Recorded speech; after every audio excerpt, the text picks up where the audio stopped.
SSC के English series में आप लोगों का फिर से स्वागत है। 17 October, Shift 1.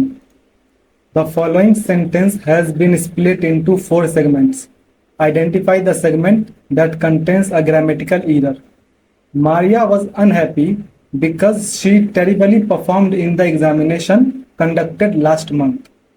तो देखो इसमें गलती ये आ रही है कि Maria was unhappy because she terribly perform. यहाँ पे आना चाहिए बिकॉज शी परफॉर्म्ड टेरिबली। उसने परफॉर्म किया टेरिबली, यानी बहुत खराब परफॉर्म किया। तो इसलिए पहले परफॉर्म्ड आएगा फिर टेरिबली आएगा, पहले वर्ब उसके बाद एडवर्ब। इसलिए तुम्हारा ये सेगमेंट जो है गलत है। Select the most appropriate antonym of the underlined word.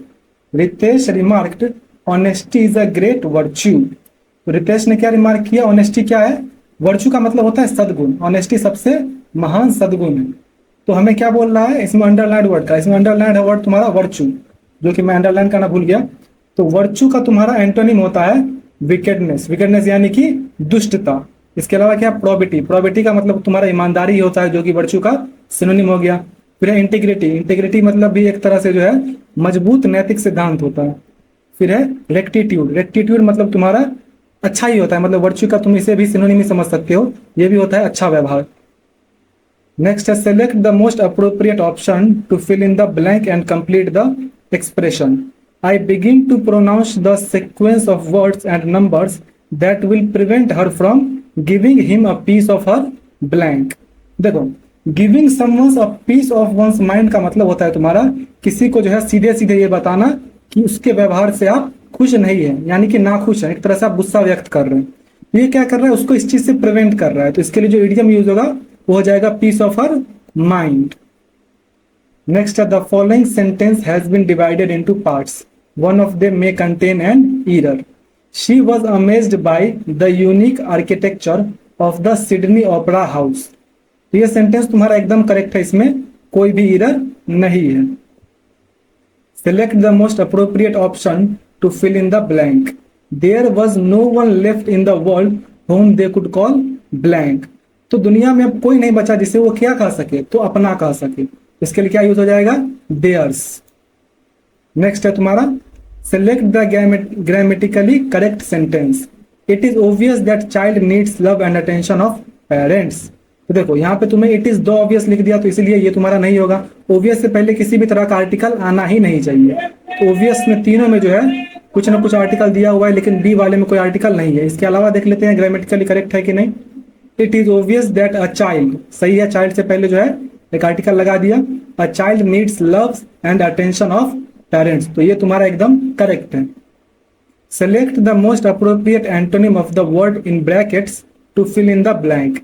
He spoke softly and tensely, trying to diffuse the tense situation.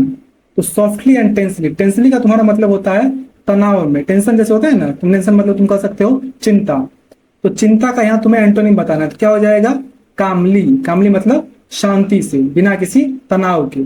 इसके अलावा क्या है? एक्साइटिंगली। एक्साइटिंगली मतलब होता है उत्तेजित करने वाला। मैडली मतलब पागलपन से, और फ्यूरियसली मतलब बहुत गुस्से में। Select the most appropriate synonym of the given word. Exemplary. Exemplary का मतलब होता है कि जो इतना अच्छा हो कि तुम उसका अनुकरण कर सको, यानी उस चीज को फॉलो कर सको। इसका तुम्हारा सिनोनिम क्या हो जाएगा? एक्सेलेंट, यानी कि बहुत अच्छा। इसके अलावा क्या? ऑर्डिनरी मतलब सामान्य, एवरेज मतलब औसत, और बैड मतलब बुरा। The following sentence has been split into 4 segments. Identify the segment that contains a grammatical error. He told his senior I will sing a song at the party tonight. देखो इसमें गलती आ रही है कि आई विल के साथ V3 लगा दिया। आई विल के विल या शैल के साथ जो है, जब हम सिंपल फ्यूचर टेंस बनाते हैं तो उसमें हम विल के साथ V1 का यूज करते हैं। इसलिए यहाँ होना चाहिए I will sing a song. इसलिए तुम्हारा ये सेगमेंट जो है गलत है। नेक्स्ट है select the most appropriate meaning of the given word. Improbable. Improbable का मतलब होता है जिसकी संभावना कम हो या फिर एकदम ना के बराबर हो, और जो कि तुम्हें असंभव लगे। तो इसके लिए कौन सा तुम यूज कर सकते हो इनमें से? तो इम्प्लॉजिबल सबसे अप्रोप्रिएट रहेगा। हालांकि ये एकदम करेक्ट नहीं है, लेकिन इन चारों में से सबसे ज्यादा करीब यही है। इम्प्लॉजिबल का मतलब होता है जिसपे तुम विश्वास ना कर सको, तो इसके लिए यूज किया जाता है इम्प्लॉजिबल। तो वो लगभग असंभव के जैसा, एकदम मतलब एकदम एग्जैक्ट तो नहीं है, लेकिन करीब करीब हम मान सकते हैं, क्योंकि इसके अलावा जो तुम्हारे पास ऑप्शन है उसमें से कोई भी मैच नहीं खा रहा। ये देखो टेनेबल है, टेनेबल का मतलब होता है जो कि तर्क संगत हो, जिसका तुम बचाव कर सको। फिर है प्लॉजिबल, प्लॉजिबल का मतलब होता है जो कि विश्वसनीय हो। फिर है प्रैक्टिकल, प्रैक्टिकल मतलब व्यावहारिक। नेक्स्ट है in the following passage some words have been deleted, read the passage carefully, यानी कि तुम्हें फिल इन द ब्लैंक करना है। The touch sensitive surface is one of the reasons why tablets and smartphones are so smart. All touch screens generate an electric field blank the screen. तो all touch screens क्या करते हैं, क्या generate करते हैं, एक इलेक्ट्रिक फील्ड जनरेट करते हैं स्क्रीन के किधर, तो स्क्रीन के पूरे, यानी कि पूरे स्क्रीन पर वो लोग जनरेट करते हैं, पूरे पर। तो क्या हो जाएगा इसके लिए, across, across the screen. Your finger interferes with the field and the devices operating system blank your touch और स्वाइप, तो फॉलोज योर टच और स्वाइप। तो ये तुम्हारा जो है एकदम करेक्ट हो जाएगा। नेक्स्ट है select the correctly spelled word to fill in the blank and make the sentence meaningful. Anuradha travelled to Italy last summer and blank the historic rooms of Rome. तो इसमें तुम्हारा ऑप्शन में सब एक्सप्लोर्ड ही लिखा हुआ है, लेकिन सबकी स्पेलिंग जो है वो अलग अलग है। तो करेक्ट स्पेलिंग है एक्सप्लोर्ड, EXPLORED, मतलब कि वहां पे घूमी फिरी, उसके बारे में नॉलेज गैदर किया, पता लगाया वगैरह वगैरह। नेक्स्ट है a room in a hospital used specially for sun bathing और थेराप्यूटिक एक्सपोजर टू लाइट। उसे क्या कहते हैं, ये वन वर्ड सब्स्टिट्यूट है, उसे कहते हैं सोलेरियम। ये जो तुम्हारे हॉस्पिटल के ऊपर में नहीं एक रूम बनाया जाता है जिसके जो दीवार होते हैं वो शीशे के होते हैं ताकि सनलाइट तुम्हारा अंदर आ सके, उसी को कहते हैं सोलेरियम। इसके अलावा जो तुम्हारे वर्ड्स हैं जैसे हैं प्लानिटेरियम, तो प्लानिटेरियम होता है एक ऐसा इमारत जिसमें जो है तुम्हारा ग्रहों का, फिर तारों का, मतलब जो सोलर सिस्टम वगैरह होते हैं उन सबका मॉडल दिखाया जाता है, उसे कहते हैं प्लानिटेरियम। फिर है सैनेटोरियम, सैनेटोरियम होता है एक प्रकार का हॉस्पिटल, खासकर मतलब जिसको लंबी बीमारी होती है उसके लिए ये यूज किया जाता है सैनेटोरियम वाला अस्पताल। फिर है पोडियम, पोडियम होता है एक ऐसा इंसान जहां आदमी खड़ा होकर बोलता है, मतलब मंच टाइप का। Next in the following sentence the underlined part contains an error, it is very hottest over there. यहाँ किसी से तुलना तो की जा नहीं रही है, क्या होना चाहिए, it is very hot over there. Next है select the most appropriate synonym of the underlined word, he is reluctant to do the work.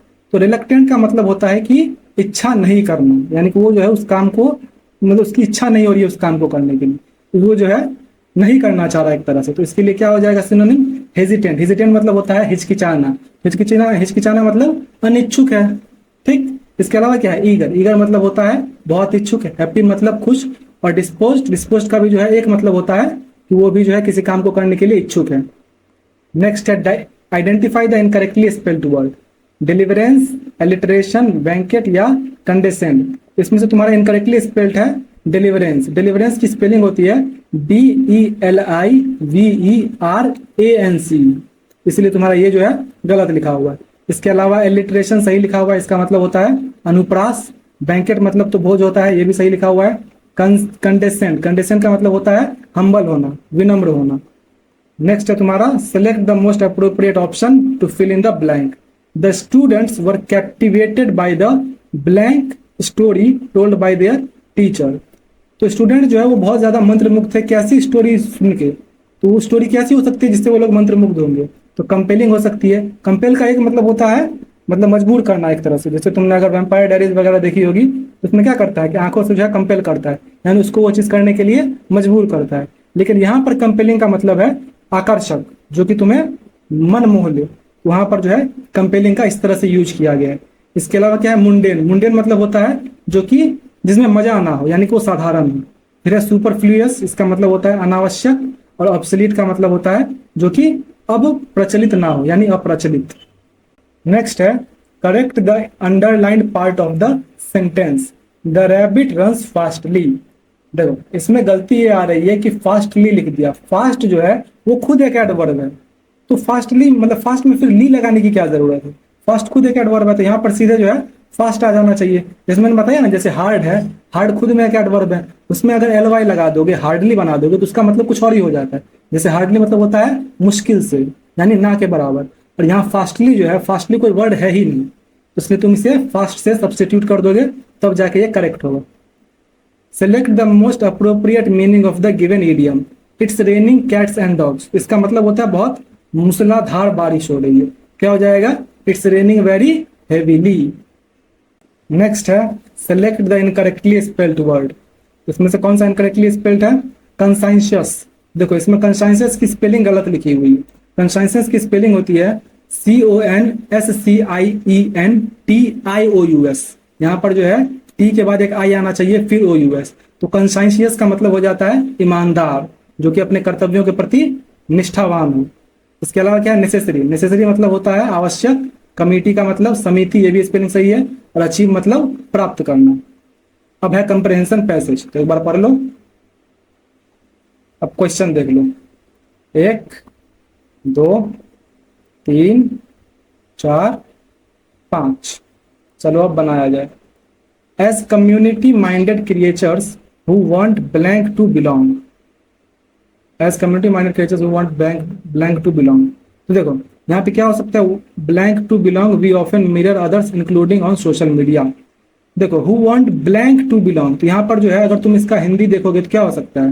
हो सकता है कि तुम एक कम्युनिटी माइंडेड क्रिएचर्स, यानी कि एक समुदाय की बात की जा रही है। Who want blank to belong, यानी कि वो उससे एक तरह से जुड़ना चाह रहा है। तो कैसे जुड़ना चाह रहा है? तो हो जाएगा डीपली, यानी गहराई से जुड़ना चाह रहा है। क्योंकि यहाँ पर और कोई वर्ड जो है यहाँ पे सुटेबल बैठ नहीं रहा है। जैसे लॉडेटरी है, लॉडेटरी मतलब होता है प्रशंसात्मक, और ये एक एडजेक्टिव है तो ये होगा नहीं। फिर है क्रिस्पली, क्रिस्पली हो जाएगा तुम्हारा स्पष्ट रूप से, लेकिन यहाँ पर उसका जो है सेंस बन नहीं रहा है। फिर है अब वर्टिकली, इसका मतलब होता है निर्जीव रूप से, उसका भी सेंस यहाँ बन नहीं रहा है। हो जाएगा कि इस जो समुदाय है उसमें कैसे जुड़ना चाह रहा है? तो बहुत गहराई से जुड़ना चाह रहा है, डीपली बिलोंग। नेक्स्ट है तुम्हारा in the past few years social media has had a blank on hyper positivity. तो सोशल मीडिया के ने क्या रखा है इन पास्ट फ्यू ईयर्स में? तो हो सकता है ऑन हाइपर पॉजिटिविटी पे क्या रखा है? तो इसमें क्या हो सकता है? देखो डिस्पर्जन का मतलब तुम्हारा होता है बिखराव, डिसरिगार्ड का मतलब होता है उसकी उपेक्षा करना यानी अनदेखा करना, और ब्लेमिश का मतलब होता है दाग या फिर दोष। तो यहाँ पर क्या हो सकता है? फोकस। फोकस मतलब होता है ध्यान केंद्रित करना। तो in the past few years social media has had a focus on hyper positivity. तो यहाँ पर फोकस एकदम करेक्ट हो जाएगा। Think चीयरी emojis and blank quotes plastered over sunsets. तो कैसे कोट्स? तो मोटिवेशनल कोट्स। सोशल मीडिया पर कैसे कोट्स ज्यादातर चलते हैं? तो मोटिवेशनल कोट्स चलते हैं। इसके अलावा क्या है? Some put this good vibes only train down to the pandemic and a blank. देखो some put this good vibes only train down to the pandemic and a blank to avoid painful. Blank में क्या आ जाना चाहिए यहाँ पर? Indolence का मतलब तुम्हारा क्या होता है? आलस्य। लिस्टलेसनेस का मतलब हो गया तुम्हारा उदासी, और डिजायर का मतलब हो गया तुम्हारा एक तरह से इच्छा। तो यहाँ पर क्या आनी चाहिए? Desire to avoid painful. Desire सबसे जो है अप्रोप्रिएट है यहाँ, तो यही आ जाएगा। इसके अलावा एपैथी, एपैथी मतलब उदासीनता। तो some put this good vibes only train down to the pandemic and had a desire to avoid painful feelings when blank on difficult realities. When blank में क्या आ जाना चाहिए? लिमिनेटिंग का मतलब होता है किसी पर पन्नी चढ़ाना। रूमिनेटिंग, हाँ रूमिनेटिंग का मतलब तुम्हारा होता है किसी के लिए क्या बार बार सोचना या फिर गहराई से सोचना। तो वो क्या करना चाह रहा है? वो जो है गहराई से सोचना, जो डिफिकल्ट रियलिटीज है उसके बारे में गहराई से सोचने से बचना चाह रहा है। तो इसलिए यहाँ पे रूमिनेटिंग एकदम परफेक्ट हो जाएगा। फिर है स्टैग्नेटिंग, इसका मतलब होता है जो कि स्थिर हो, जिसमें कोई विकास ना हो। फिर है कोलैबोरेटिंग, मतलब सहयोग करना। इस तरह से तुम्हारा ये खत्म हुआ।